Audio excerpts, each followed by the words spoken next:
Le Seigneur nous fait comprendre qu'il aime la miséricorde et non les sacrifices. Et la connaissance de Dieu vaut mieux que les holocaustes. Osée 6, verset 6, 1 Samuel 15, verset 22. Et les pharisiens, bien sûr, égarent eux-mêmes en égarer d'autres et n'ont pas la connaissance, comme tous les religieux du monde. Marc 12, verset 38 à 40. Mais par exemple, les disciples du Seigneur, les vrais disciples, offrent des victimes spirituelles à Dieu. 1 Pierre 2,5. Ils n'offrent pas la chair, ils offrent des victimes spirituelles à Dieu. Alléluia.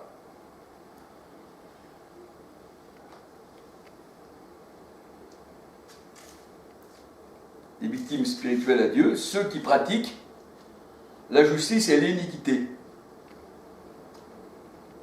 Et la justice et l'iniquité vaut mieux que les sacrifices charnels. Proverbe 21, verset 3-4. Et la parole de Dieu nous dit que Jésus prend plaisir à la miséricorde et non au sacrifice. Matthieu 9, verset 13 et Matthieu 12, verset 7. Alors Proverbe 21, 3. Voici ce que le Seigneur a agréé en sacrifice, en holocauste. Le Seigneur, il dit, dans Proverbe 21, 3, le sacrifice que j'agréé, c'est un cœur brisé, un cœur écrasé, un sacrifice de justice. Psaume 51, versets 18, 19 et Psaume 4, verset 6. Psaume 51, versets 18, 19 à 21. Et là, il est dit, au verset 21, le psaume 51, 21, on mettra sur ton autel des bœufs. Mais les bœufs, dans un sens spirituel, ce n'est pas encore la chair. C'est quelqu'un qui appartient au Seigneur. 1 Corinthiens 9, verset 9. Parce que Dieu ne se soucie pas des bœufs. Il se soucie, de nous, ses enfants.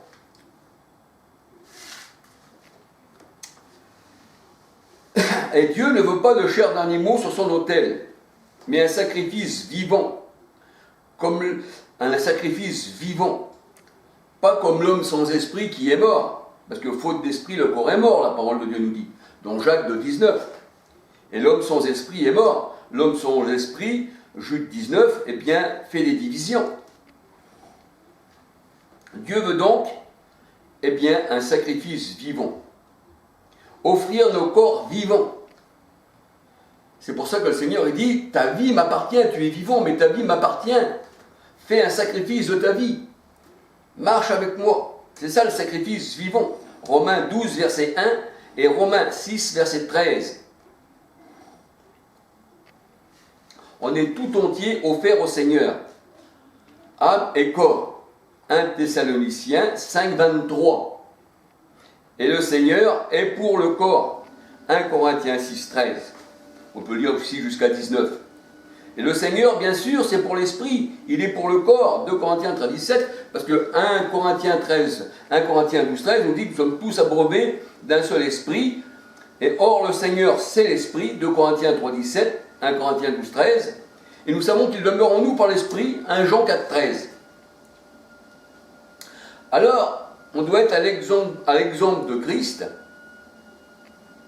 qui est un sacrifice de bonne odeur, mais qui est vivant, le Christ, bien sûr, il n'est pas mort. Un agneau sans défaut. Éphésiens 5, verset 2. Donc, nous voyons que Jephthé, ayant l'esprit de Dieu et la foi, il est cité dans Hébreux 11, verset 32 à 33, comme quelqu'un ayant la foi en Dieu, et qui a aussi l'Esprit de Dieu sur lui, comment pourrait-il se tromper en donnant et en faisant un vœu, en donnant sa fille pour qu'elle soit brûlée par le feu, alors que c'est rejeté par l'Éternel. Tu ne mettras pas ton fils au feu. Ça, c'est les Baals.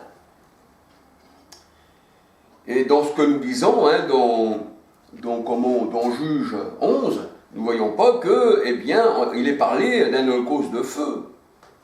Bien qu'on parle aussi dans la parole de Dieu avec du feu, mais ça a d'autres sens. qu'on pourrait expliquer aisément.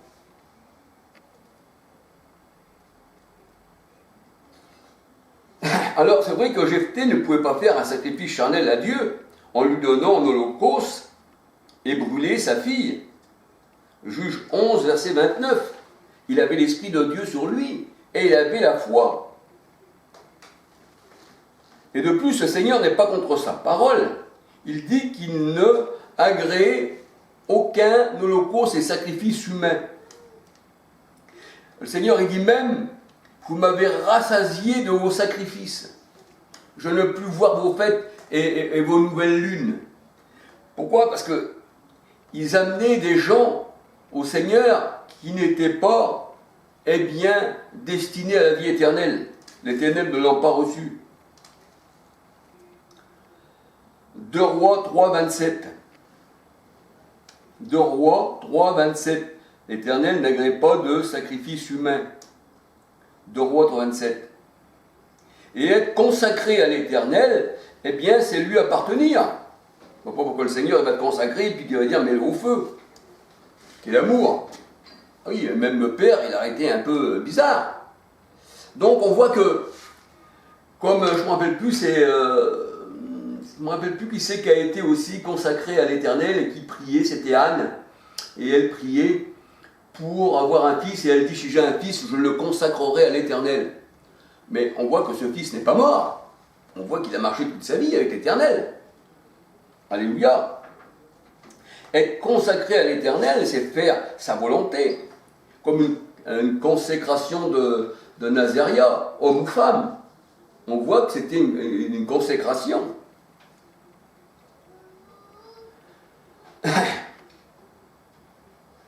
Et la parole de Dieu nous dit qu'aucun assassin, aucun meurtrier n'hérite du royaume des cieux, même un menteur.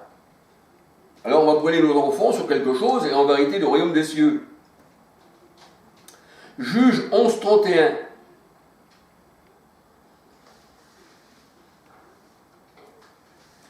Juge 11, 31 n'est pas ce que pensent les religions, que Dieu est injuste et que Jephthé, avec l'Esprit Saint, ne savait pas ce qu'il faisait. Et il faut dire aussi que moi, des fois, endoctriné par ces gens-là, parce qu'avant, je ne connaissais pas trop le Seigneur, je vous parlais de ça il y a des années, je m'avais laissé endoctriner, puis je croyais un peu à tout ça. Mais quand je suis sorti de tout ça, que j'étais d'ailleurs jamais fait partie d'eux, mais que j'étais quand même un peu avec eux, parce qu'avant, j'étais protestant, je ne connaissais rien d'autre, j'étais catholique, et puis voilà, là, je suis sorti de tout ça, eh bien, des écailles ont tombé de mes yeux, qui a été un peu comme Saul de Tarse sur le chemin de Damas, quand il était pharisien, il était aveugle. Et il croyait, lui, Saul, eh bien, qu'il fallait lutter contre le Seigneur. Mais il dit, je regarde tout cela comme de la boue, aujourd'hui. De plus, quand Jephthé est retourné dans sa maison, il trouve sa fille qui sort de sa maison. Qui sort de sa maison. Il devait donc la consacrer à l'Éternel par le vœu qu'il avait fait. On peut regarder pour les vœux dans Matthieu 5, versets 33, 37. Ce que ta bouche dit, ça ne doit pas être contredit, c'est ce qu'il dit le Seigneur. Alors, on voit que quand la fille sort de sa maison, devant Jephthé, bien sûr, qui est là, bien, il la consacre à l'Éternel, par le vœu qu'il avait fait. Il la consacre au Seigneur. Sa fille sortit au devant de lui avec des tambourins et des danses. Vous savez que les tambourins et les danses, quand des femmes prennent les tambourins et les danses, et c'est surtout les vierges qui faisaient ça, qui prenaient les tambourins et les danses, qui prenaient les tambourins et qui dansaient, et qui chantaient des cris de joie, eh bien c'était souvent comme quelqu'un revenait de la bataille, et que la personne, elle était vainqueur du peuple adverse. On peut voir dans la parole de Dieu, dans Genèse 31, verset 4-13, Genèse 31, je regarde si c'est bien ça. Genèse 31,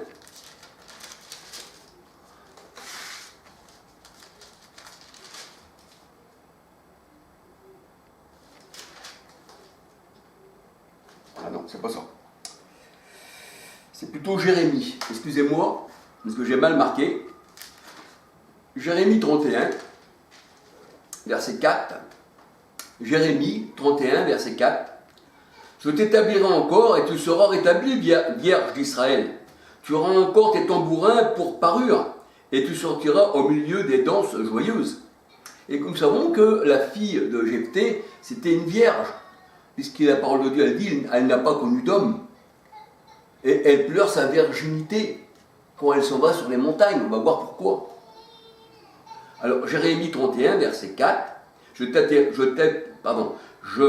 t'établirai encore et tu seras rétabli, vierge d'Israël. Tu auras encore des tambourins pour parure et tu sortiras au milieu des danses joyeuses. Et Jérémie 31, 4 et Jérémie 31, 13, alors les jeunes filles se réjouiront à la danse. Jérémie 31, 13, Jérémie 31, 4. Voilà. Alors, les jeunes filles, les vierges, se réjouissent à la danse. Juge 11, 34. Et on voit que là, eh bien, la fille de Jephthé vient à la rencontre de son père avec des danses.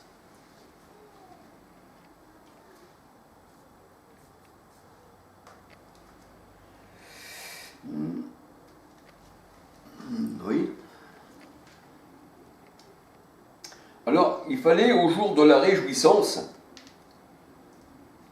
eh bien, se réjouir avec le tambourin et la danse. Psaume 50, verset 4, Luc 15, verset 25. Même quand il y avait une fête, on prenait le tambourin, les flûtes, tout ça, et on faisait des fêtes. Et les danses étaient pour ceux qui remportaient la victoire. La victoire, bien sûr, c'est le Seigneur qui l'a donnée. Mais on dit que David a remporté beaucoup de victoires et que Dieu lui a donné la victoire. Alors, David aussi, eh bien, il dansait, lui, pour le Seigneur. Et on dansait aussi. 1 Samuel 18, versets 5, 6, 7. Comme la fille de Jephthé qui dansait pour son père qui revenait de la victoire. Psaume 87, verset 7. Psaume 87, verset 7. Et là, après la victoire sur l'Égypte, Marie, la prophétesse, et toutes les femmes, avec les tambourins, dansaient à la gloire du Seigneur. Exode 15, versets 18 à 21. Donc on peut vous dire que la fille de Jephthé dansait. Pourquoi ? Parce que son père avait, eh bien, remporté la victoire. Et on peut dire qu'elle était vierge, hein, puisqu'elle n'est pas connue d'homme. Juge 11, 39. Et vu qu'elle n'est pas connue d'homme, donc elle n'avait pas d'enfant, et là c'est Jephthé, quand il voit ça, que sa fille l'avait consacrée, que c'est elle qui vient, eh bien, il se tape sur la poitrine, il dit, ma fille, là, tu me mets dans l'embarras, j'ai fait un vœu à l'Éternel. Alors, lui aussi savait qu'il n'allait pas avoir d'enfant.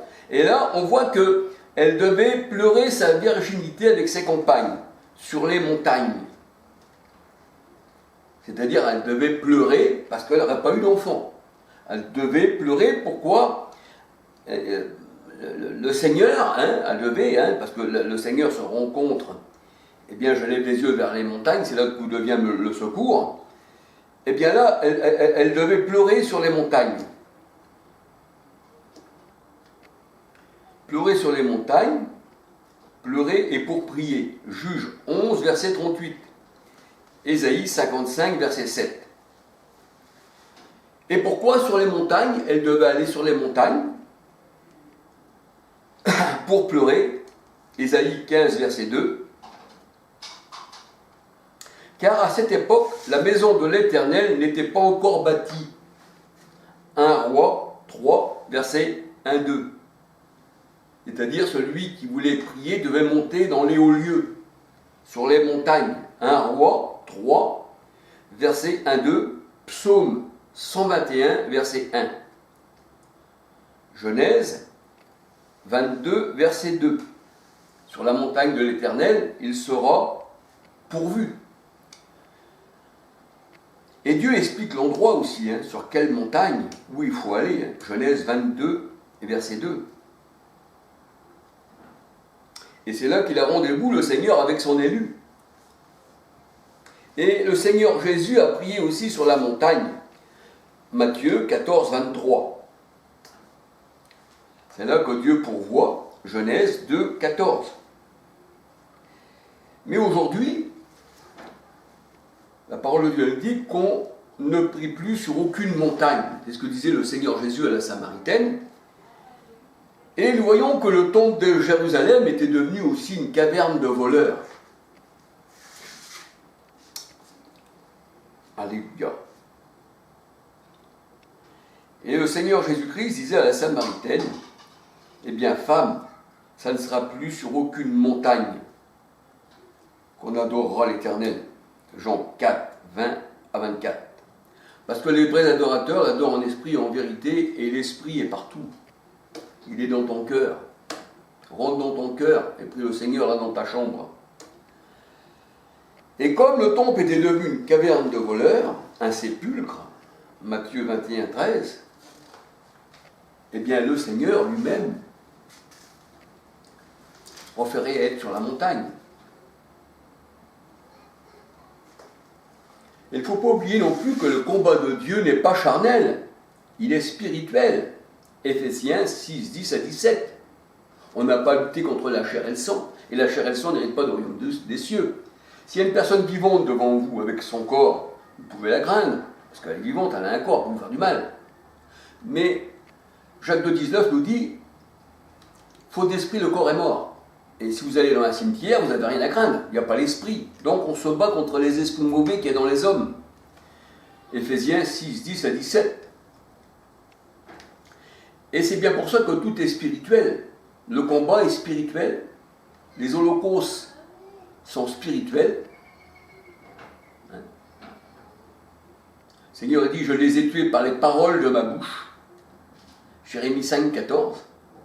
Ma parole, Jérémie, dans ta bouche sera du feu, et le peuple sera le bois, et je les ai tués par les paroles de ma bouche. Donc nous voyons que, si on veut se laisser guider par la parole de Dieu, j'espère que je ne vais pas trop bafouiller, parce que je ne sais pas ce que j'ai en ce moment, je suis un peu faible, je ne sais pas pourquoi, il y a des moments, voilà, hein, tout ça, ça fait partie, voilà, un jour il y a du vent, après il n'y en a plus, l'homme il est comme ça, hein, il marche, voilà. Alors, c'est pour ça que j'ai voulu vous expliquer tout cela. J'aurais voulu que vous regardiez, si vous voulez, hein, c'est vous qui voyez, YouTube,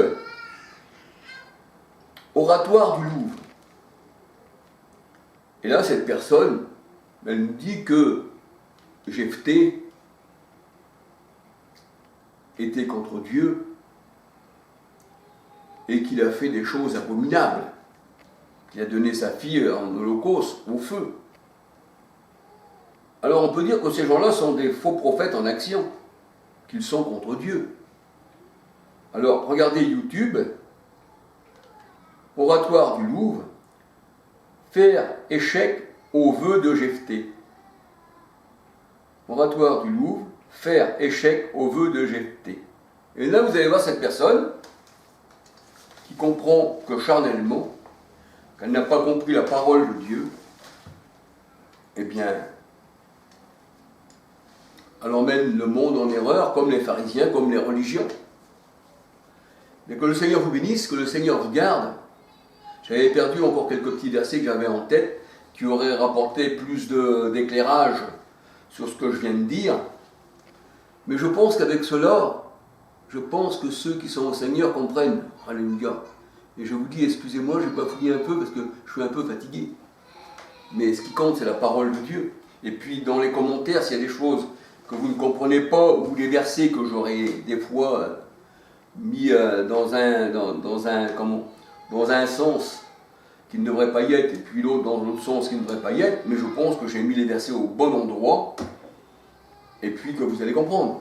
Alléluia. Alors soyez bénis du Seigneur, et puis à la prochaine vidéo, si le Seigneur le permet. Alléluia. Que le Seigneur nous bénisse abondamment. Alléluia.